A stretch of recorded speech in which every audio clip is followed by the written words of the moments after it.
Hello, hello. I'm Chris, and today we are going to talk about an ecosystem.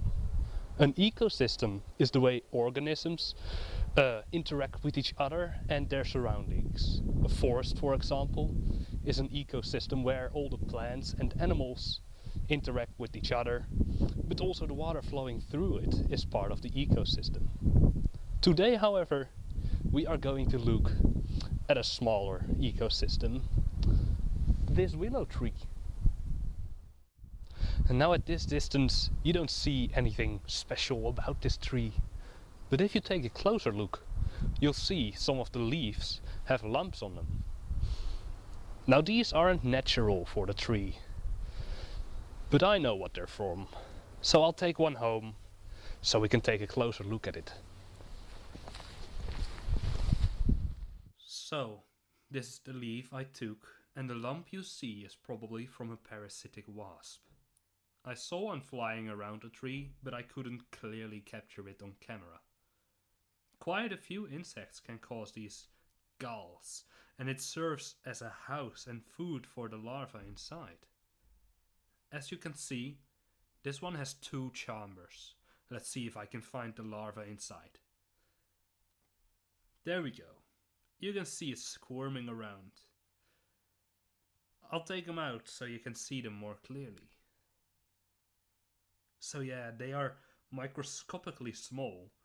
I'd say about the size of an ant. Really, really tiny. Another disaster this tree has to deal with is elder beetles. Alder leaf? Yes, alder leaf. That's what they usually feed on. But at a shortage of food, they will eat willow trees too. So these beetles are having a bit of a romance, which isn't too good, because the female can lay up to 900 eggs, and these take only 1 or 2 weeks to come out. After that, the larvae eat some more and crawl into the dead leaves underneath the tree to transform into beetles. So a good way to prevent these bugs to grow further is to get rid of the leaves underneath the trees. This isn't where the tree assault ends. There were lice everywhere.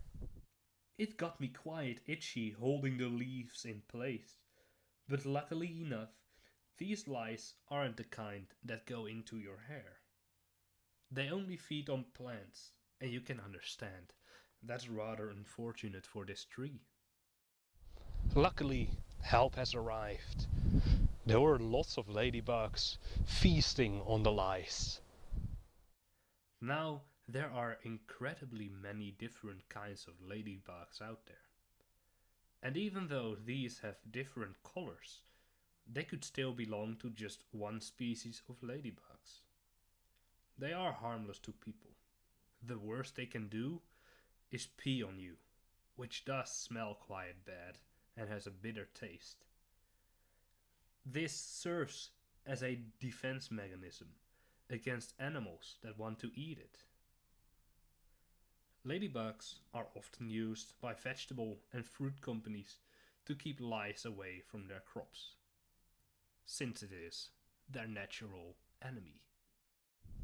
More help is on its way. This is a red soldier. And like the ladybugs, they love themselves some lice. They are covered in tiny hairs, and unlike most beetles, they are rather soft. Hence the reason they are part of a family that we call in Dutch the weak shields. Now there is one animal that keeps all the bugs here under control. The king of the willow tree, the willow warbler. These little birds specialize in living in willow trees, although currently it isn't in a willow tree. They build their nests on the ground, which is quite risky, but by making the entrance small, it is barely visible. So, that was that. Of course there's far more to explore, even within this single willow tree. Depending on the time of the year and the weather, you could find different animals in different stages of their lives. However, this was it for today. I hope you learned something about how the creatures interact with each other and with the tree itself. And I hope you enjoyed this video. I'll see you next time.